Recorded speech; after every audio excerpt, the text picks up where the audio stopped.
Gotta ask you another wild question. What do you think of Bob Lazar, who claimed that he worked at and saw in Area 51 a propulsion system fueled by, I'm quoting here, maybe from Wikipedia, I don't know where I got this from, fueled by an antimatter reactor, which used as fuel the chemical element with atomic number 115. At the time, it wasn't synthesized. It was later in 2003 synthesized, named moscovium. He said that the propulsion system relied on a stable isotope of element 115, which allegedly generates a gravity wave that allowed the vehicle to fly and to evade visual detection by bending light around it.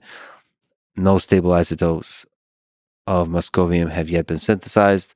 All have proven extremely radioactive, decaying in a few hundred milliseconds. One, do you believe him? Which I find him fascinating because it's I find the human mind even more fascinating than than than something like an antimatter drive, because I think it's such a giant mystery that we haven't even begun to explore deeply. Anyway, in that sense, whether he's lying or not are both interesting things to explore from a psychology perspective. But to, I mean, it's basically saying that I guess it's an alien, extraterrestrial engine thing.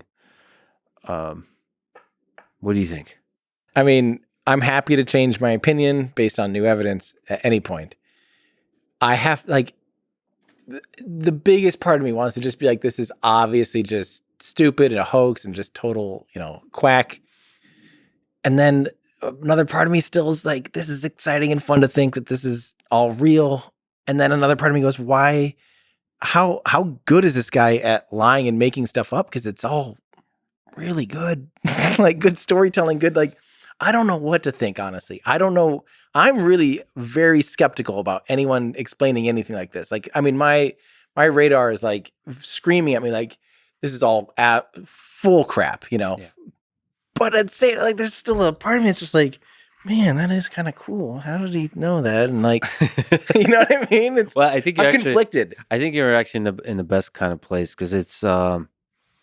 I'm afraid of being the kind of person that hears something like that and says is definitely, he's definitely full of crap, and basically close my mind off to all that stuff. I'm afraid of being somebody who closes my mind off to a thing that's actually a early thread to a brilliant, to a future, to a fascinating solution to a mystery. So, but in this case, I mean, I have so many red flags from a psychological perspective that but again, outside of this particular individual, I do wonder if aliens have visited us. I think aliens are everywhere. I think the universe is teeming with alien life. I mean, it's very difficult for me to statistically understand, given how life finds a way here on Earth, just everywhere. The entire history of life on Earth, from the very origin of life, it seems to be damn good at doing its thing and evolving to get better and better and better at doing its thing. Now, there could be some special aspects to the origin of life itself, which is completely not understood. So maybe the true magic is in the origin of life. Or it could be that there's some magical leaps to eukaryotic cells, for example, that the universe, our galaxy, is teeming with alien life, but it's all bacteria. They're all boring bacteria or exciting bacteria. No offense to bacteria. But the no intelligent spacefaring civilizations. I don't know. But if I were to guess, if I had to bet all my money, there is spacefaring civilizations everywhere in the universe. And the fact that they have not been directly, definitively observed confuses me. And I think it's a mystery. And if I were to suggest what the solution to that mystery is they might look extremely different from us. And we might be too dumb to detect them. Yeah. And so there, I think you have to be extremely open-minded at what would we be looking for. Right. That's a very practical thing to be open-minded about. And practically speaking, if we were to be able to even detect them from a distance, get a techno signature of a distant planet, of a distant star system that has alien life. Honestly, the number one thing I kind of want to know is like, what's your propulsion system? Like, how do we 100%. travel faster, right? Like, there's a bunch of details probably, but first, let's get together. And teach me how to go fast. Go fast. I like motorcycles. I like rockets. Tell me what you got. Yeah. Yeah, like how, like I'll show you mine if you show me yours, kind of thing.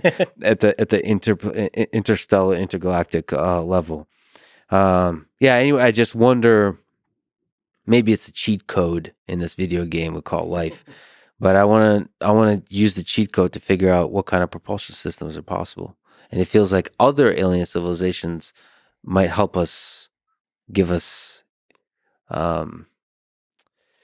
give us a guidance on that. Of course, I think even just discovering, boy, one of the things with the space program, like everything we're doing with Mars, like the secret thing I'm really excited about. The romantic thing is humans on Mars, but the secret thing is building giant stations on Mars that allow us to definitively, hopefully, find the traces of life that either currently doesn't live or has once lived on Mars. Because if that's the case, that means for sure life is everywhere. Oh, 100%.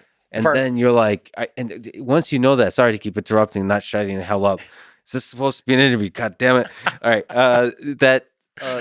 Like that, just the knowledge of that, just the knowledge that a 4-minute mile can be run, I think will open our minds completely to really, really hardcore push to interstellar travel or colonizing Mars, becoming a multiplanetary species. It'd be truly inspiring.